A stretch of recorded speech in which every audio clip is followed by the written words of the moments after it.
Welcome to RG News. Today we're going to discuss the top 10 AI news stories of July 23, 2025. Things are moving so fast, aren't they? AI, IT. Yeah. The future is basically being rewritten daily. Yeah. Staying on top of it all. Uh, It's not just nice to know, it's essential. Absolutely. It's a strategic necessity now. And this month, wow, we've seen some huge themes converging. You've got the EU AI Act deadline, August 2nd, breathing down everyone's necks. Then there's the humanoid robot race. It's really kicking off. Plus, the whole battle around AI generating content, new kinds of computer chips shaking things up, and even geopolitics with these sovereign AI projects like the European AI factories. Yeah, July 22nd, yesterday, really felt like a pivot point for a lot of this. Okay, let's dive right into that EU AI Act then. You said tensions are rising, just 10 days left. What's the scoop? Well, yeah, the pressure's on. The EU Commission and the big tech players, they release a sort of preliminary scorecard on general purpose AI compliance. Yeah. And, the technical bits, they look okay-ish. Over 80% compliance reported there. Okay, 80% sounds pretty good, so that's the problem. The problem is the training data. Transparency on that. It's way down. Less than 20% compliance shown. And remember, the potential fines here are massive. We're talking up to 7% of global annual turnover. 7%, wow. That's serious money. Exactly. So it's not just ticking boxes. It's this deeper clash, right? About black box AI versus copyright versus transparency. It's setting a huge global precedent. A real regulatory battleground. Okay, from that, let's switch gears to something, well, mind-blowing. Google DeepMind solving a century-old math problem with DeepThink. Incredible, isn't it? Gemini 2.5 DeepThink. It actually formulated a formal proof for the Riemann-Zeta harmonic torsion conjecture, unsolved since, 1921. How did it even do that? So it's this really cool hybrid approach, neurosymbolic. It has an intuition engine, that's the neural part, kind of dreaming up hypotheses, and then a verification engine, that's symbolic logic, rigorously checking if those hypotheses hold up. It's proper deduction. So AI isn't just generating text or images anymore. It's a partner in real scientific discovery. Precisely. That's the big takeaway. It shifts the whole narrative for Google, too. Less about just product features, more about fundamental intelligence. A big strategic win for them. Right, shifting narratives. Well, the race for physical AI for robots seems to be shifting into high gear, too. Musk is teasing Optimus Day, and now China's planning a robot valley. Yeah, it's suddenly front and center. Musk drops his usual cryptic tweet about Optimus, and then, almost immediately, Reuters breaks the story about China's plan. The Shenzhen Bay Humanoid Robot Valley. And it's ambitious. Hugely ambitious. They're talking integrated research, manufacturing, testing, aiming for millions of humanoid robots by 2030. Millions. That sounds like direct competition. State versus private sector. It absolutely is. You could call it the new tech Cold War front. And it raises some pretty serious questions for all of us about jobs, automation, and dual-use tech military security applications. Definitely things to watch. Okay, so from robot factories, let's talk about creative factories. Hollywood. AI seems to be causing quite a stir there, too. Oh, definitely stirring the pot. Warner Bros. Released Meridian, blockbuster film. And get this, 30% of the visual effects were AI generated. 30%. How did they manage that? Using advanced text-to-video tools. Think Sora, but probably, more sophisticated versions. It meant they cut their traditional VFX teams by about 40%. 40%. Yeah. I can see why unions would react. What are they saying? Well, the director, Elena Vance, she's calling AI a super-powered digital paintbrush, but the unions, WGA, SAG-AFTRA, they're calling it a betrayal, a semantic loophole. They're worried about job losses, obviously, but also this idea of algorithmic plagiarism. It's reigniting that whole debate about human creativity, IP, job security, a real flashpoint. And it's not just Hollywood reacting, right? You mentioned creators in Europe taking a stand. The Creative Compact? Yes, this is really significant. A big coalition, pan-European artists' unions.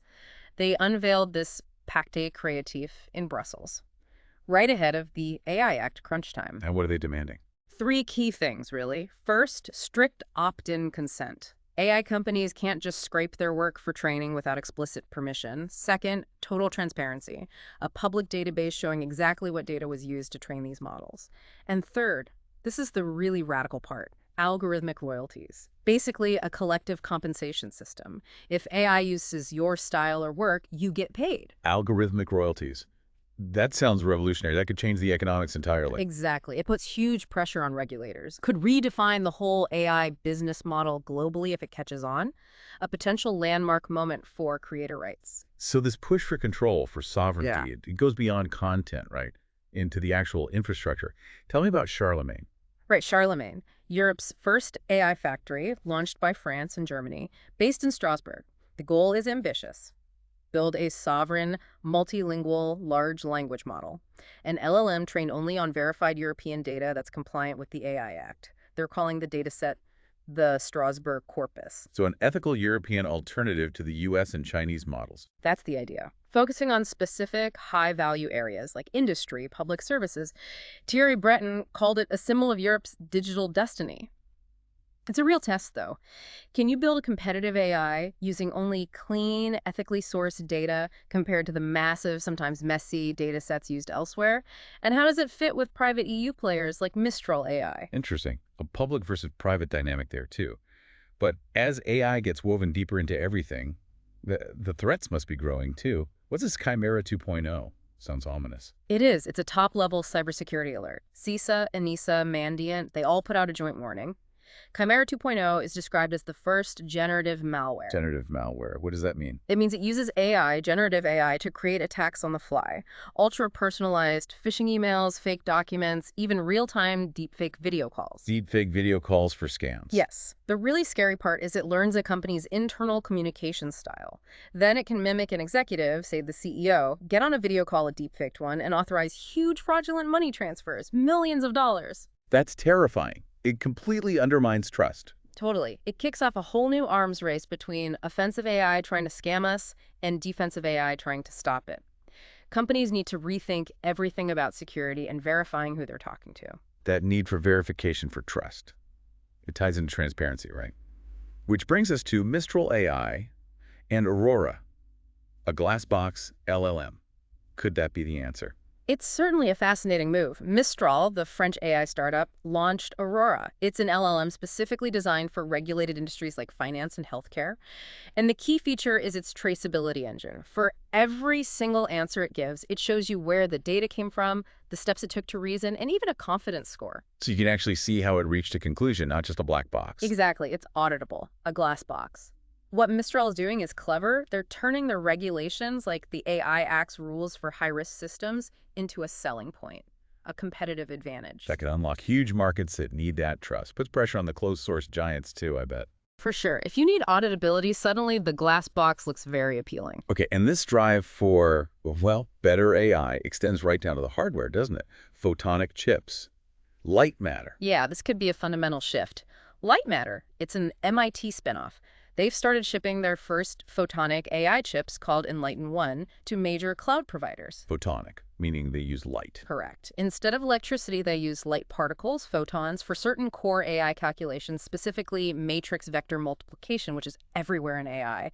And the big claim, up to 100 times better energy efficiency for that specific operation compared to traditional GPUs. 100 times. That's huge for data centers. For energy cost. Potentially revolutionary. It could drastically cut the energy needed for AI, maybe even enabling much larger, more powerful models that are currently just too energy hungry. It's a real challenge to the GPU dominance in the long run. Wow. Okay, another fundamental shift. And speaking of fundamentals, our basic digital security, quantum computing is coming, right? What's happening there? Well, the post-quantum era is basically beginning now. IBM and JP Morgan Chase just announced they completed the first public financial transaction secured using quantum-resistant cryptography. So encryption that even a future quantum computer couldn't break. That's the goal. They used new algorithms standardized by NIST Crystal's Kyber and Crystal's dilithium. It's designed to counter the harvest now, decrypt later threat. Where attackers steal encrypted data today, hoping to break it later with quantum computers. Exactly. So this successful transaction is a massive signal. It means the global migration to post-quantum cryptography, PQC, needs to happen urgently.